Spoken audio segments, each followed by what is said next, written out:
माता पार्वती सारे बंधन को तोड़कर पहली बार शिव जी के पास पहुंची और उनको गले लगा लिया।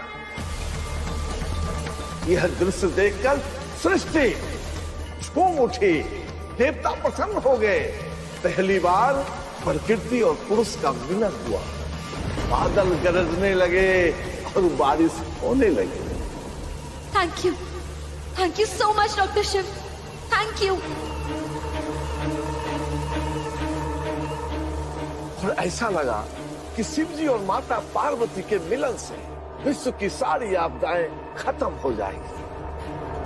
और ऐसा लगने लगा कि सारे जीव जंतु, पेड़ पौधे माँ पार्वती और शिव जी के इस अनूठे प्रेम में भीग जाएंगे। ये सब आपकी वजह से हुआ। आपकी वजह से आज हम इतने खुश हैं। आपकी वजह से हमारी काबिलियत, हमारा हुनर, हमारी लगन, ये सब सफल हो जाएगी। आपके कारण हमारे मम्मी पापा का सपना पूरा होगा। हमें पता था कि हमारे शिव जी हमें कोई ना कोई रास्ता जरूर दिखाएंगे, लेकिन हमें नहीं पता था कि उस रास्ते का नाम भी शिव ही होगा। Thank you. यहाँ सभी लोग प्रसन्न थे, लेकिन शिव जी के मन में एक उलझन थी। तो हम जानते थे कि अभी उनका और माता पार्वती के मिलन का समय नहीं आया। डॉक्टर शिव, आपको मिलके पता चला कि लोग डॉक्टर को डॉक्टर नहीं, डॉक्टर साहब क्यों कहते हैं। Thank you so much doctor Shiv, thank you so much doctor Shiv. Doctor साहब, ये सब आपकी वजह से हुआ। प्लीज डॉक्टर साहब, मैं मरना नहीं चाहती। कुछ नहीं होगा डॉक्टर साहब, प्लीज डॉक्टर साहब।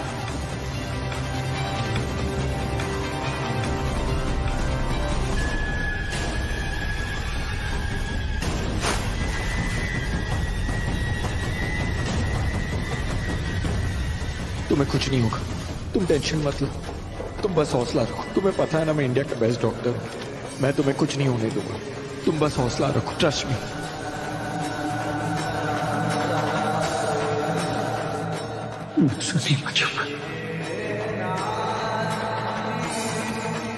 मैं बच्चे की मां को नहीं बचा पाया।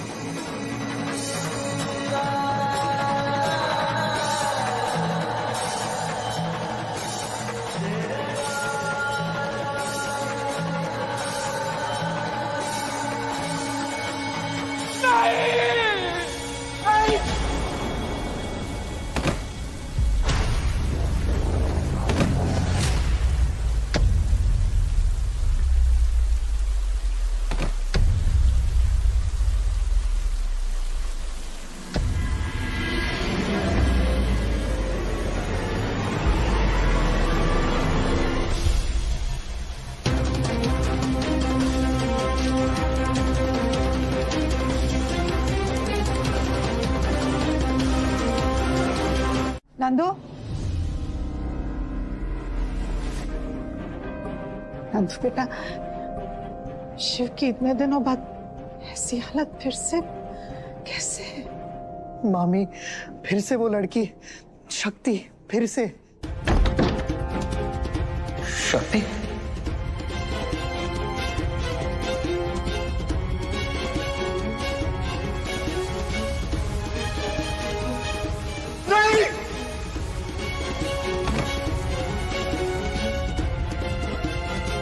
मामी, आपने तो कहा था ना कि उस लड़की का आना शुभ है, तो फिर क्यों बार बार उसकी वजह से शिव भैया को दुख मिल रहा है?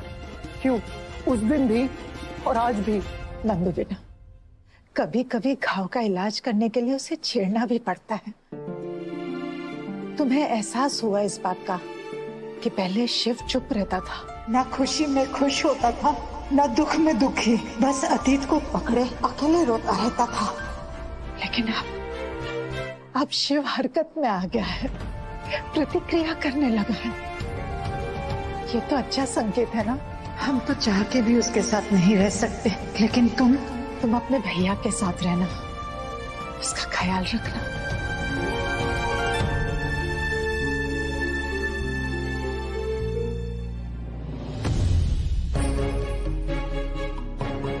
मम्मी, आपने तो डरा ही दिया।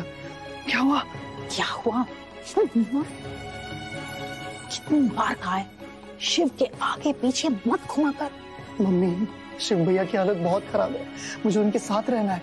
तू उसके साथ रहना तो हमारी हालत भी खराब हो जाएगी। लाभ है ना, हम बस यहाँ मेहमान हैं। अरे पर किया क्या है मैंने? मेरा बच्चा, ये बात ना तेरी मम्मी नहीं बताएगी, जगत मम्मी बताएगी तुझे। अरे मोगैम्बो की मौसी तुमको बुला रही है, चलो चलो।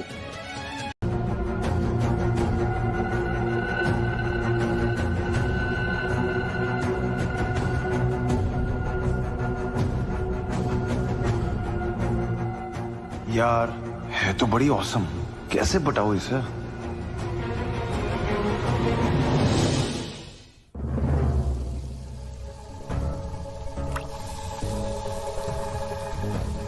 आज हमारी जिंदगी का इतना बड़ा दिन है, हमारा सपना पूरा हुआ है, हमें तो खुश होना चाहिए। सिर्फ मेडिकल कॉलेज के बारे में सोचना चाहिए। लेकिन फिर भी हमें खुशी क्यों नहीं हो रही? हम सिर्फ डॉक्टरशिप के बारे में क्यों सोच रहे हैं? क्या है भूलेना, हमें कुछ समझ में नहीं आ रहा।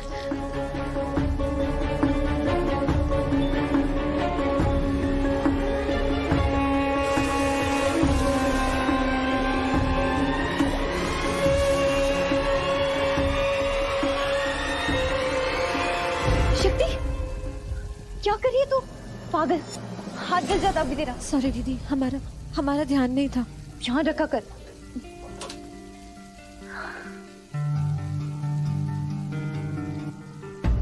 दीदी, ऐसे अचानक ये लड़के वाले? मत पूछ। ये जो हमारी माँ है ना, वो कब क्या कर दे किसी को कुछ नहीं पता। कभी कभी तो हमें लगता है कि भोलेनाथ भी जब इनके बारे में सोचते होंगे ना, तो यही कहते होंगे, इट्स कॉम्प्लिकेटेड। वैसे दीदी, आपको लड़का अच्छा लगा? अच्छा, अरे इसकी तो हम फ्रेंड रिक्वेस्ट ना एक्सेप्ट करें, हस्बैंड रिक्वेस्ट एक्सेप्ट करेंगे? तुझे लगता है? No chance. ध्यान से सुन, तुझे ना हमारा एक काम करना पड़ेगा। तो उस मिस्टर बर्तन कुमार के पास जा और उसे धीरे से बोल दे कि वो शादी के लिए मना कर दे। नहीं नहीं दी, लड़का आपको अच्छा नहीं लगा, आप मना कर दीजिए। झूठ बोलने की क्या जरूरत है? तू जानती नहीं क्या अपनी चाची को? तुझे पता भी आज क्या बवाल हुआ है घर में? जहर पीने वाली थी वो आज। नहीं मुझे मरने दो, मेरा नहीं सुन रहा मैं। क्या? हाँ, और अगर अभी हमने मना कर दिया ना, तो हम सबको जहर पिला देगी। इस मुसीबत से निकलने का ना सिर्फ एक ही उपाय है कि वो लड़का ही शादी के लिए मना कर दे। और इसके लिए ना तुझे उससे बात करनी पड़ेगी। तो करेगी ना? नहीं, हम ये नहीं कर सकते। नाटक मत कर, हम भी तो तेरे लिए आए थे ना, भूल गई? हम तेरे लिए कश्यप सदन आए थे। हमारे लिए भी इतना आसान नहीं था, लेकिन हमने किया है सिर्फ तेरे लिए। शक्ति, हम ना इस चप्पू से शादी नहीं करना चाहते। अरे ऐसे ससुराल का वासी बनने से अच्छा तो हम स्वर्गवासी बन जाए। हाँ, कैसी बातें कर रही हैं आप? शक्ति प्लीज तो करेगी ना? प्लीज कर दे यार। अच्छा ठीक है करेगी, लेकिन हमें भी आपको कुछ बताना है। हाँ, तेरे इंटरव्यू के बारे में ना हम सब कुछ आराम से सुन लेंगे, लेकिन अभी ये जो हमारा इंटरव्यू है ना, इसका कुछ कर दे प्लीज।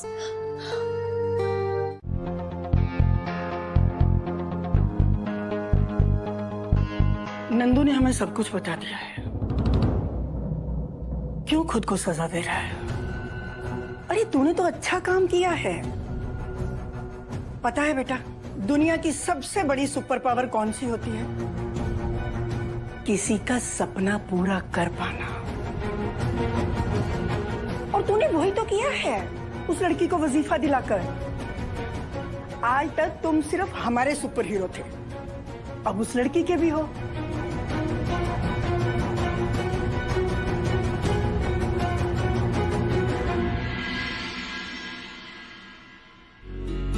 सबसे बड़ा सुपर विलेन कौन होता है पता है बबुआ?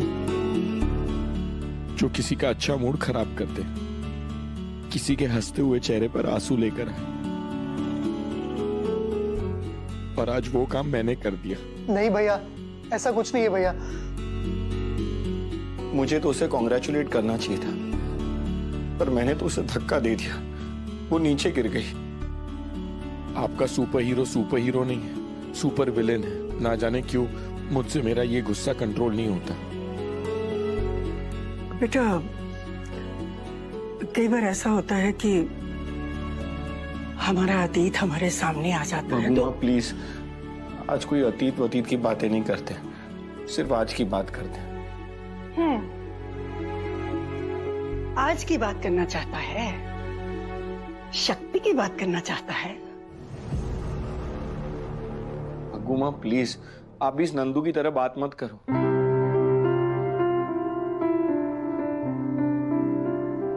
इंटरव्यू से पहले ना वो अंधेरे में स्टोर रूम में बंद थी। मैंने तो उसे ये भी नहीं पूछा कि वो स्टोर रूम में बंद कैसे हुई,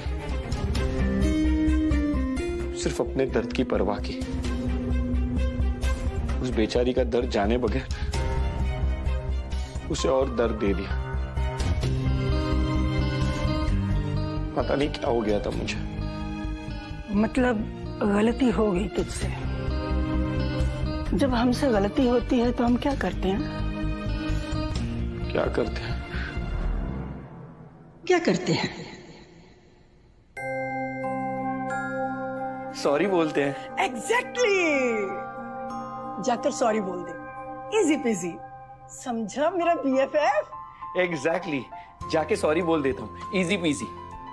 थैंक यू BFF, इसीलिए आप मेरी BFF हो।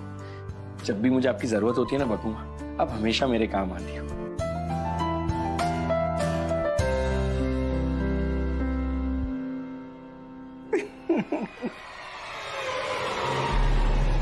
हम शिव का ख्याल रख सकते हैं, तुम्हें ताक झांक करने की जरूरत नहीं है बड़ी। तुम जा सकती हो।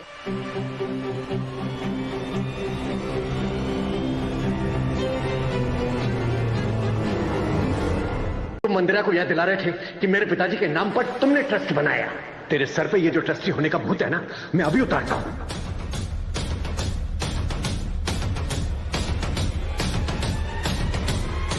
ये फैमिली ड्रामा तो एक्शन फिल्म बनता जा रहा है।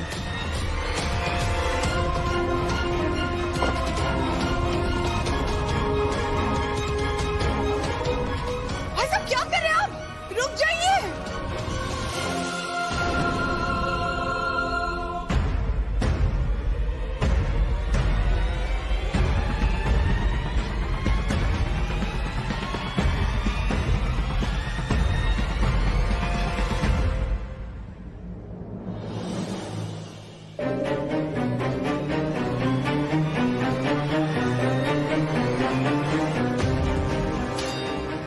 तेरी हिम्मत कैसे हुई हमारे शिव पर हाथ उठाने की?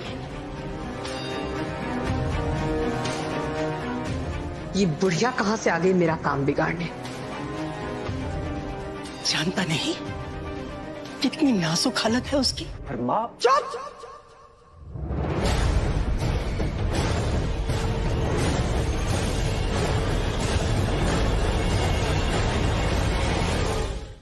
जानता है ना हम कौन हैं? अगर तेरे बेटे ने तेरे सामने जबान न खोलकर बेटे का फर्ज और मर्यादा रखी है, तो तू भी हमारे सामने जबान खोलने की गलती मत करना। भूलना मत, हम तेरी मां हैं।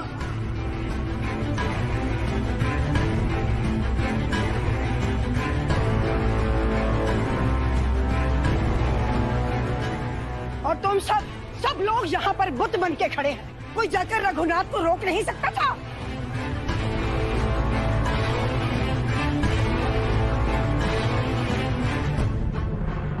माँ, हम सबने बहुत कोशिश की, पर भाई साहब इतने गुस्से में थे कि दरअसल वो हॉस्पिटल से भाई साहब को स्कॉलरशिप के बारे में पता चल गया, और मेरे साथ जो अपमान हुआ वो पद्मा दीदी बिल्कुल सह नहीं पाई। उनसे कंट्रोल नहीं हुआ और उन्होंने सब कुछ भाई साहब को बता दिया।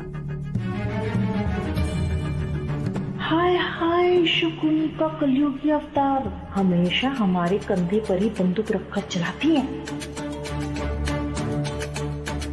माँ, शिव मेरे बेटे जैसा है और अगर कोई भी बेटा ऐसा करेगा तो किसी को भी बुरा लगेगा। मुझे बहुत बुरा लगा पर मैंने किसी से कुछ नहीं कहा।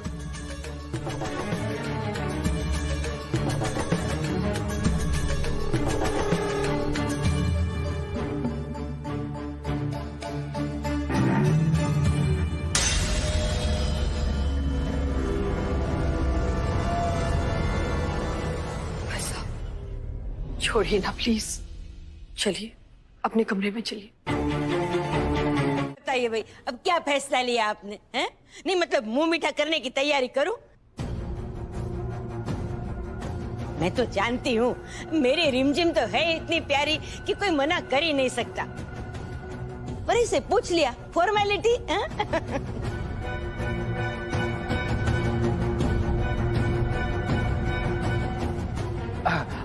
चाची जी एक मिनट है, यहाँ आइए जरा।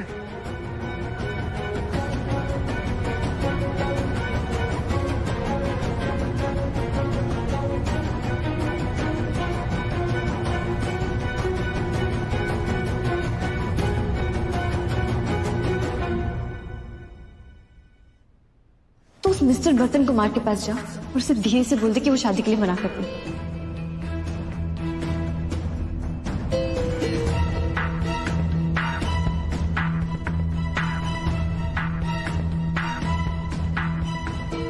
बहन जी, अगर आप बुरा ना माने तो हम सोच के कल तक जवाब दें आपको।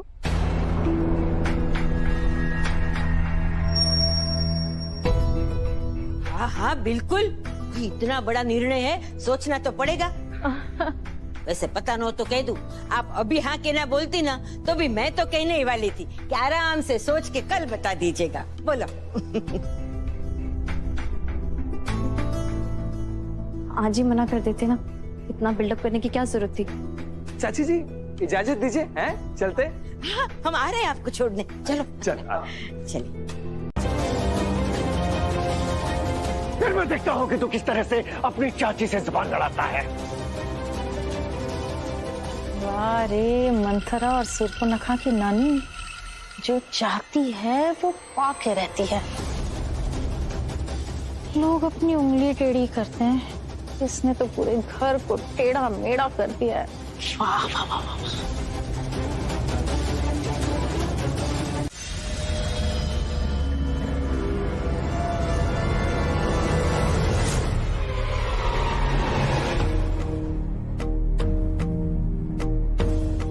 अरे अम्मा, तुझे ये हक किसने दिया? ये हॉस्पिटल तुमने शुरू नहीं किया था, शिव ने शुरू किया था दादाजी के नाम पर। और जिस उद्देश्य से शिव ने ये हॉस्पिटल शुरू किया था वो है कि ये हॉस्पिटल एक सेवा केंद्र बने, न कि एक बिजनेस सेंटर। यहाँ सिर्फ उन लोगों का इलाज ना हो जो फीस दे सकते हैं, बल्कि उन लोगों का भी इलाज हो जो सिर्फ दुआएं दे सकते हैं। बुढ़िया, बहुत जल्दी दुआओं की जरूरत तुम्हें पड़ने वाली है। लेकिन अगर कोई है जो इस हॉस्पिटल को उसी सेवा भाव और संवेदनशीलता से चला सकता है, वो है शिव, सिर्फ शिव।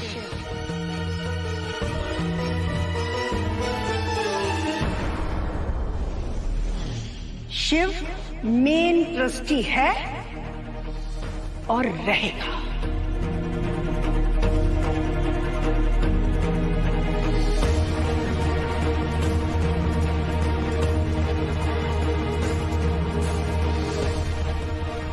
नहीं रहेगा, and I will ensure it। कैसे चलाएगा? उसकी हालत देखिए तुमने। बहुत बुरी है, लेकिन अच्छी हो जाएगी।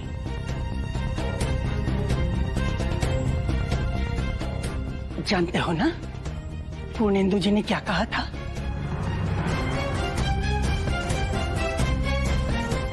उन्होंने कहा था कि हमारे शिव की जिंदगी में एक लड़की आएगी। आज इस बुढ़िया ने मेरे मुंह से निवाला छीन लिया। इस कल का इंतजार करो, फिर देखो मैं तुमसे क्या कुछ नहीं छीनती। नाम, शोहरत, रुतबा, सब कुछ। आज उस शिव ने मुझे चैलेंज किया। चाची से बड़ी नहीं, सबसे बड़ी मैं मेन मेंबर हूं। अपने हैसियत को लेके बहुत अहंकार है ना शिव को। कल के बाद ना तुम्हारी कोई हैसियत रहेगी ना कोई पावर। तुम खुद ही हॉस्पिटल मेरे नाम करोगे। शिव शक्ति, तुम सोच भी नहीं सकते कि कल सुबह का सूरज तुम्हारी जिंदगी के सूरज में कैसा ग्रहण लेकर आएगा। मैं भी कितना लूजर टाइप का हूं ना। शक्ति भी क्या सोच रही होगी कि उसकी मम्मी ने फोन पे मुझे डांट क्या दिया, मैं तो गायब ही हो गया। लेकिन क्या करूं, उसके क्लास के लोगों को मनाना भी तो मुश्किल होता है। एक काम करता हूं, एक महंगा गिफ्ट दे देता हूं। जितना महंगा गिफ्ट उतनी जल्दी मान जाएगी।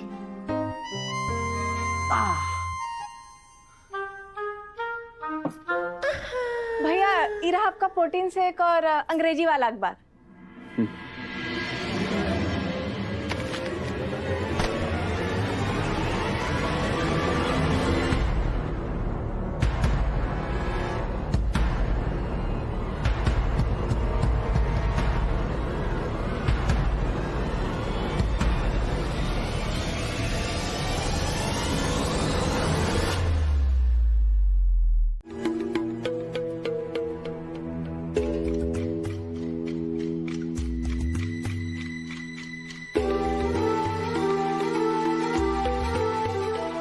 Good morning, good morning, good morning. आओ आओ। Thank you. Good morning.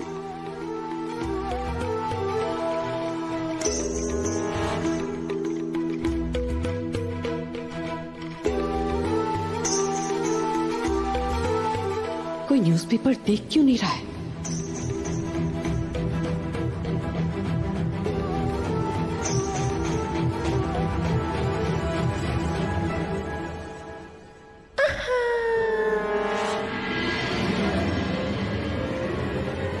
अरे वाह, शिव भैया की फोटो अखबार में आई है।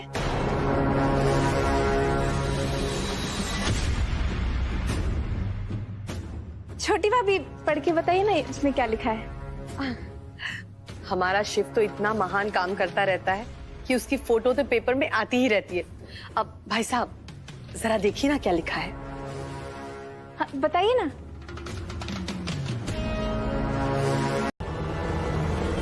स्कॉलरशिप के नाम पे डॉक्टर शिव कश्यप ने एक ऐसी लड़की को रेकमेंड किया जिसका उनके साथ अफेयर चल रहा था।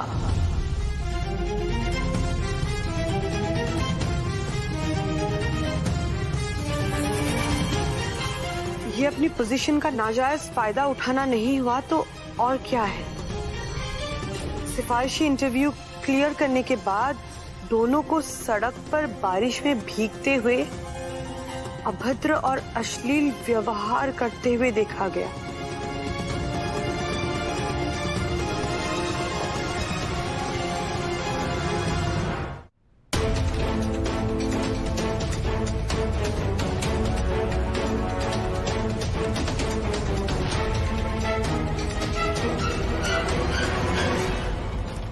ये देखो माँ, और फिर बताओ कि क्या तुम्हें अभी भी शिव में बाबूजी दिखाई देते हैं?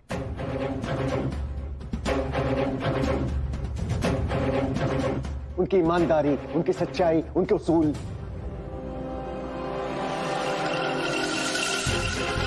अरे अपने उसूलों से बाबूजी ने कश्यप परिवार का नाम इस शहर में बड़ा किया और इसने एक झटके में डुबो दिया।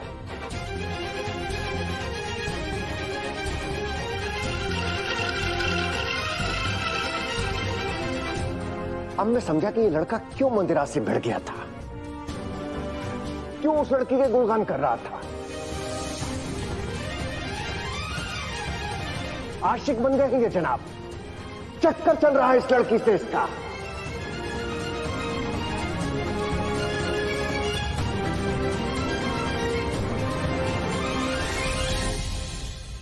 हे भोलेनाथ, आपने हमें इतने संकेत दिए कि ये लड़की हमारे शिव के लिए सही है, फिर क्यों बार बार दोनों की इतनी परीक्षा ले रहे हैं आप? क्यों?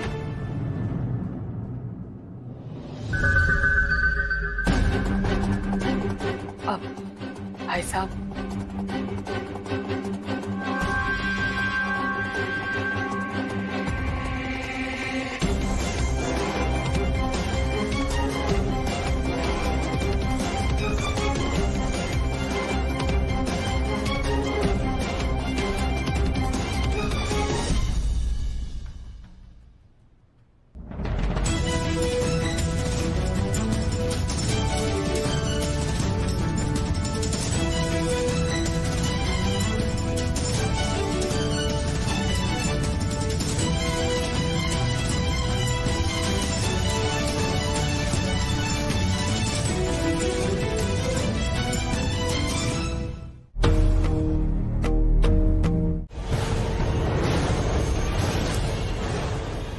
भतीजे की करतूत। इज्जत भी तो बेच खाई है तुम लोगों ने।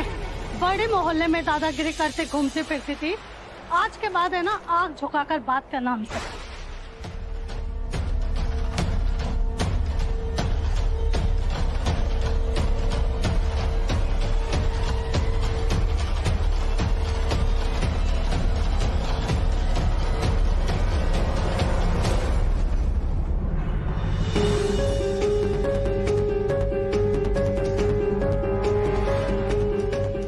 ऐसे लोगों को तो शरीफों के मोहल्ले में ही नहीं रहने देना चाहिए।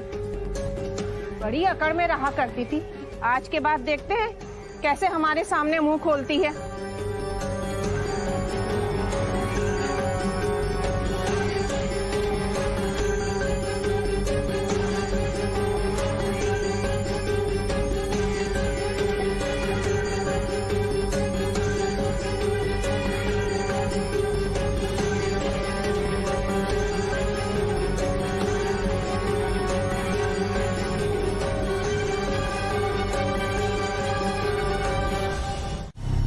मैं सोचती थी कि मेरी बेटी, मेरी शक्तुड़ी कितनी होशियार है, कितनी मेहनतू है, कितनी कमाई।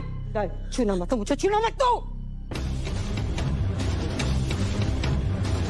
पता है तेरे मुंह पे मैं कितना भी कड़वा बोलती, पर बाहर मैं सबके आगे तेरी तारीफ करती थी, कितनी मीठी मीठी बातें करती थी मैं तेरे बारे में। पर तूने तो हमें जहर का घूंट ही पिला दिया। राजू जी, ये सच्चाई नहीं है।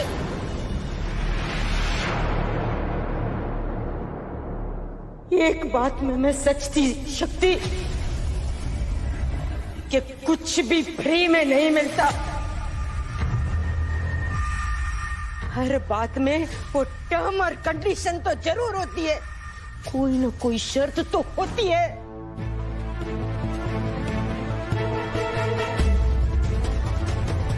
ये शर्त थी डॉक्टर बनने के लिए, ये फीस चुकाई तूने।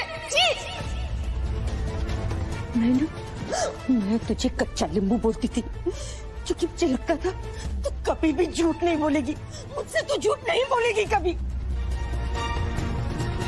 मुझे पता था, अरे पता क्या, पूरा यकीन था। तू ना इस घर को, मुझे, अपने चाचा जी को बहुत प्यार करती है, मेरे बच्चों से भी ज्यादा तू प्यार करती है। हम करते हैं, पर नहीं, नहीं, गलत थी मैं, बिल्कुल गलत थी। तू सिर्फ और सिर्फ अपने आप को प्यार करती है, अपने सपने को प्यार करती है। तेरे इस सपने को सच बनाने के लिए तूने हमारी इज्जत मिट्टी में मिला दी। नहीं करवानी हमें अपने घर में ऐसे पंडित से सत्यनारायण की कथा। अगर ये पंडित हमारे घर में पूजा करेगा तो हमारे घर में कभी भी नारायण नहीं आएंगे। पंडित तो पुण्य का काम करता है, पर ये अपनी भतीजी को पाप के रास्ते पर चला रहा था। जो पंडित अपने घर में संस्कार नहीं दे पाया, वो किसी और के घर में पूजा संस्कार क्या दे पाएगा। निकलो से यहाँ से, भागो, निकलो। समझ को नहीं। चल चल निकल यहाँ से, भाग। मेरी शक्ति कोई भी गलत काम नहीं करती है। मेरी शक्ति बाहर निकालो यार, बाहर निकालो, बाहर निकालो इसको।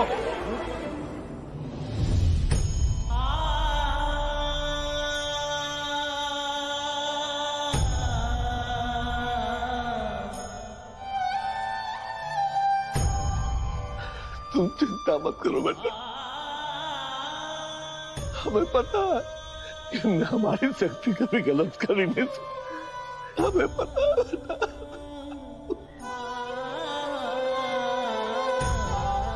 लेकिन वो ऐसा कैसे कर सकते हैं? हम ना अभी जाके स्टोरी डालते हैं। क्या स्टोरी डालेगी? हाँ? अरे अब तो पूरे मोहल्ले को पता चला है वो लोग थू-थू कर रहे हैं। कल जब पूरे वाराणसी को पता चलेगा ना, तब क्या जवाब देगी बोलने? अरे पंडित जी, आप अभी भी कह रहे हो मेरी शक्ति दिखरी कुछ नहीं कर सकती। सबूत हमारे सामने है। पंडित जी आंखों देखी मक्खी को निकला नहीं करते, समझे ना? शक्ति को डॉक्टर बनना है, शक्ति को डॉक्टर बनना है, शक्ति का सपना है। देखो उसी पागलपंती का नतीजा है ये। हम सब भुगत रहे हैं।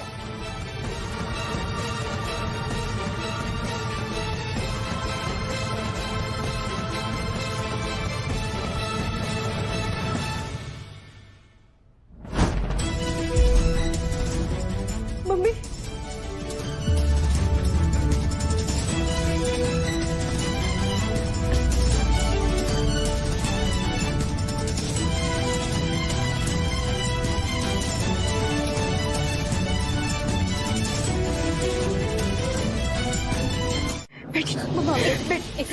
पंडित जी, सांस लीजिए। पेट को बिल्कुल सीधा रखिए, बिल्कुल सीधा, और लंबी लंबी गहरी गहरी सांसें लेने की कोशिश कीजिए नाक से। नहीं चाचा जी, बिल्कुल सीधा बैठना है। जितनी भी टेंशन है ना, उन्हें भूल जाइए। हमें है ना, हम सब ठीक कर देंगे। चाचा जी अभी थोड़ी देर के लिए सांस ले पा रहे, लेकिन हमें वो पंप चाहिए। हम अभी लेके आते हैं।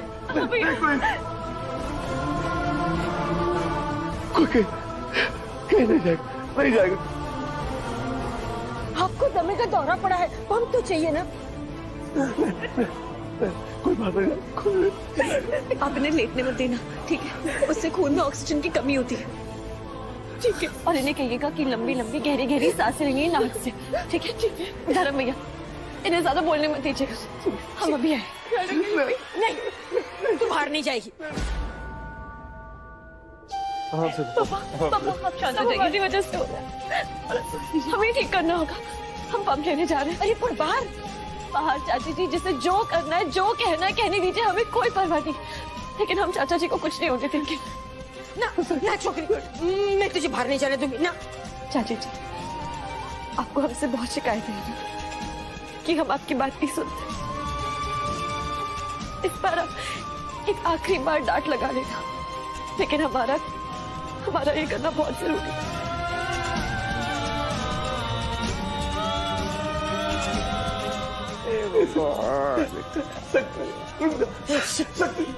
चाचा जी, आप हमारी फिक्र मत कीजिए, हमें कुछ नहीं होगा।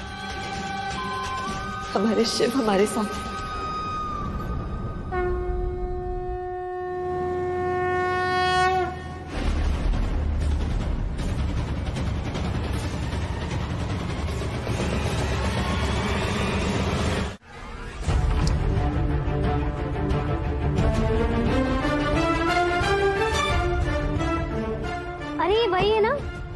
पंडित जी की लड़की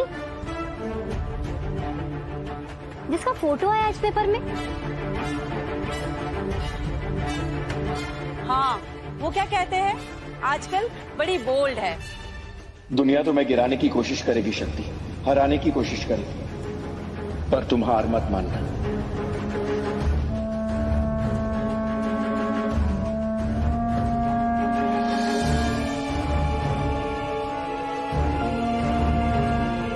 किसी को कुछ समझाने की जरूरत नहीं, ना समाज को, ना दुनिया को, मुझे भी नहीं।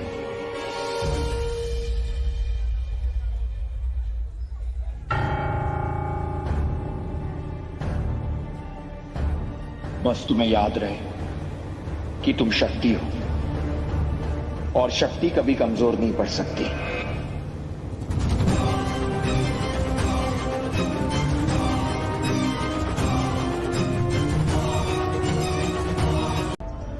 वो गलत नहीं है और ना ही हमारा शिव। पर भाभी, अगर कोई लड़की किसी लड़के के कमरे में अकेले चली जाती है तो वो चीप है। नहीं, मतलब हम समझते हैं, पर दरअसल हम ही ने नंदू से कहा था कि शक्ति का किसी भी कीमत पर काम करा दे। तो ये भी हो सकता है ना छोटी, कि तुमसे पहले नंदू ने उसे शिव के पास भेज दिया, है ना? भाभी, आप कितनी भोली है, किसी की भी बातों में आ जाती है। आप तो जानती है कि शिव की कैसी हालत है। उस लड़की को उसके बारे में पता चल जाता तो? आपको पता है, ऐसे लोग ना बैठे ही इस ताक में होते हैं कि कैसे अमीरों के राज पता चले, कैसे वो हमारा फायदा उठाए। नहीं छोटे, शक्ति बिल्कुल ऐसी नहीं है। तुम्हें पता है ये बात हमसे किसने कही? किसने? खुद भोलेनाथ जी ने। उस लड़की के शुभ कदम इस घर में पड़ते ही हमें ऐसा लगा जैसे इस घर की खोई हुई खुशियां लौट आई हो। पूरे 6 साल बाद पहली बार हमारे बेटे ने हमसे बात की।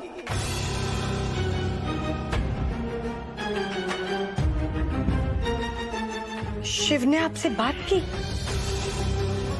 हाँ, मतलब सीधे सीधे नहीं, लेकिन जिस बेटे को अपने माँ से कोई मतलब नहीं था, अपनी माँ की तरफ देखता तक नहीं था, उसके होने ना होने का उसे आभास तक नहीं होता था,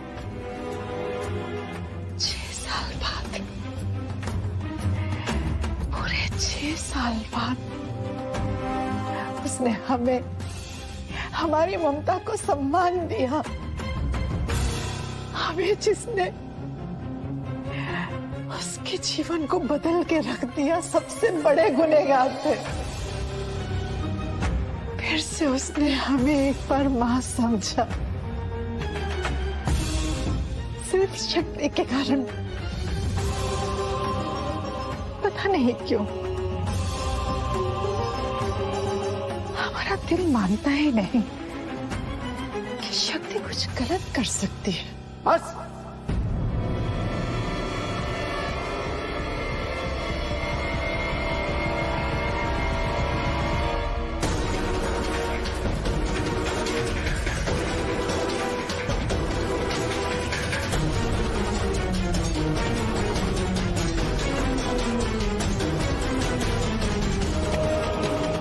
अगर इस घर में कोई कुछ गलत कर सकता है तो वो सिर्फ तुम हो। अरे पहले इस घर की बर्बादी में तुमने कोई कसर छोड़ी है जो दोबारा शिव को बर्बादी के रास्ते पे ला खड़ा किया?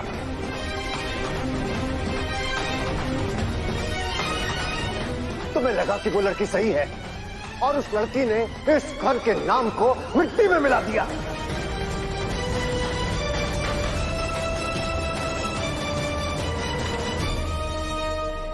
तुम्हारे अरमान अभी पूरे नहीं हुए। इस घर का पूरा सत्यानाश करने पर तुली हुई हो तुम।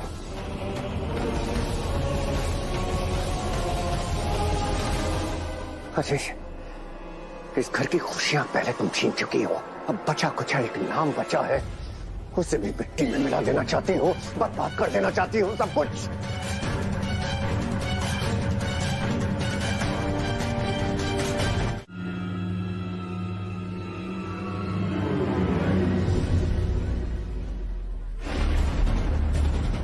पंडित पंडिताइन की इज्जत का तो भजिया कर दिया इसने।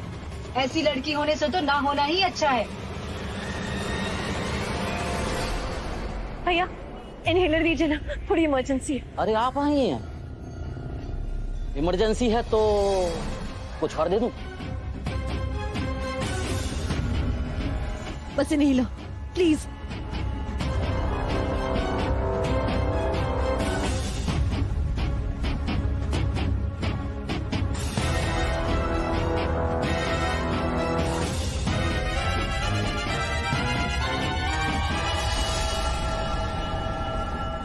चेंज? चेंज? अरे चेंज क्या, आप तो पूरे पैसे ले लो, ये इनहेलर भी मुफ्त में ले लो। बस अखबार में जो देखा है ना, उसकी एक थोड़ी सी झलक दिखला। बकवास बंद करो। अगर हमें हमारी चाचा जी की चिंता नहीं होती ना, तो तुम्हारा ऐसा हाल करते कि तुम्हारा सांस लेना मुश्किल हो जाता। चेंज दीजिए। सांस के लिए इनहेलर तुम रखो।